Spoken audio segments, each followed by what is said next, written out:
মোহিনী একাদশী ব্রত মাহাত্ম্য।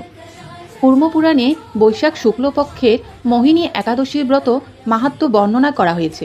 মহারাজ যুধিষ্ঠির বললেন, হে জনার্দন, বৈশাখ শুক্লপক্ষিয়া একাদশীর কি নাম, কি ফল, কি বিধি, এই সকল কথা আমার নিকট বর্ণনা করুন। উত্তরে ভগবান শ্রীকৃষ্ণ বললেন, হে ধর্মপুত্র, আপনি আমাকে যে প্রশ্ন করেছেন, পূর্বে শ্রী রামচন্দ্র বশিষ্ঠের কাছে এই একই প্রশ্ন করেছিলেন। আর তিনি জিজ্ঞাসা করেছিলেন, হে মুনিবর, আমি জনকনন্দিনী সীতার বিরহজনিত কারণে বহু দুঃখ পাচ্ছি, তাই একটি উত্তম ব্রতের কথা আমাকে বলুন, যার দ্বারা সর্বপাপ ক্ষয় ও সর্বদুঃখ বিনষ্ট হয়। এই কথা শুনে বশিষ্ঠদেব বললেন, হে রামচন্দ্র, তুমি উত্তম প্রশ্ন করেছ। যদিও তোমার নাম গ্রহণে মানুষ পবিত্র হয়ে থাকে, তবুও লোকের মঙ্গলের জন্য তোমার কাছে সর্বশ্রেষ্ঠ ও পরম পবিত্র একটি ব্রতের কথা বলছি। বৈশাখ মাসের শুক্লপক্ষিয়া একাদশী মোহিনী নামে প্রসিদ্ধা। এই ব্রত প্রভাবে মানুষের সকল পাপ, দুঃখ ও মোহজাল অচিরে বিনষ্ট হয়। তাই মানুষের উচিত সকল পাপ ক্ষয়কারী ও সর্বদুঃখ বিনাশী এই একাদশী ব্রত পালন করা। একাগ্র চিত্তে তার মহিমা তুমি শ্রবণ করো। এই কথা শ্রবণ মাত্রে সমস্ত পাপ বিনষ্ট হয়। পবিত্র সরস্বতী নদীর তীরে ভদ্রাবতী নামে এক সুশোভনা নগরী ছিল। চন্দ্রবংশজাত ধৃতিমান নামে এক রাজা সেখানে রাজত্ব করতেন। সেই নগরীতে ধনপাল নামে এক বৈশ্য বাস করতেন। তিনি ছিলেন পুণ্যকর্মা ও সমৃদ্ধশালী ব্যক্তি।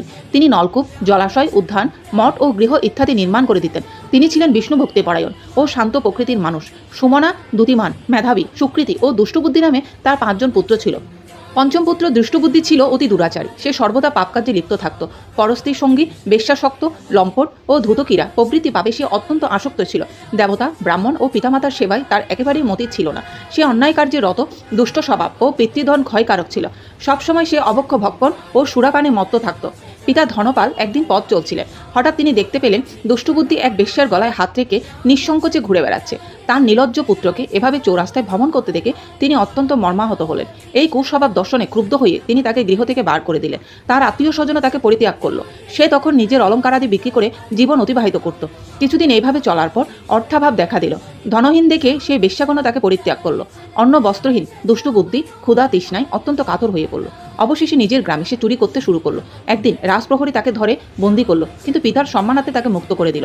এভাবে বার কয়েক সে ধরা পড়লো ও ছাড়া পেল, কিন্তু তবুও সে চুরি করা বন্ধ করলো না। তখন রাজা তাকে কারাগারে বদ্ধ করে রাখলেন। বিচারে সে কষাঘাত দণ্ডভোগ করলো। কারাভোগের পর অন্যান্য উপায় দুষ্টবুদ্ধি বনে প্রবেশ করলো। সেখানে সে পশুপাখি বধ করে তাদের মাংস ভক্ষণ করে অতি দুঃখে পাপময় জীবনযাপন করতে লাগলো। দুষ্কর্মের ফলে কেউ কখনো সুখী হতে পারেন, তাই সে দুষ্টবুদ্ধি দিবারাত্রি দুঃখ শোকে জর্জরিত হলো। এভাবে অনেকদিন অতিবাহিত হলো। কোনো পুণ্য ফলে সহসা একদিন সে কৌণ্ডিন্য ঋষির আশ্রমে উপস্থিত হলো। বৈশাখ মাসে ঋষিবর গঙ্গা স্নান করে আশ্রমের দিকে প্রত্যাবর্তন করছিলেন। শোকাকুল দুষ্টবুদ্ধি তার সম্মুখে উপস্থিত হলো। ঘটনাক্রমে ঋষির বস্ত্র হতে এক বিন্দু জল তার গায়ে পড়ল। সেই জলস্পর্শে তার সমস্ত পাপ দূর হলো। হঠাৎ তার শুভবুদ্ধির উদয় হলো। ঋষির সামনে সে গীতাঞ্জলি পুটে প্রার্থনা করতে লাগলো, হে ঋষি শ্রেষ্ঠ, যে পূর্ণ প্রভাবে আমি এই ভীষণ দুঃখ যন্ত্রণা থেকে মুক্তি লাভ করতে পারি, তা কৃপা করে আমাকে বলো।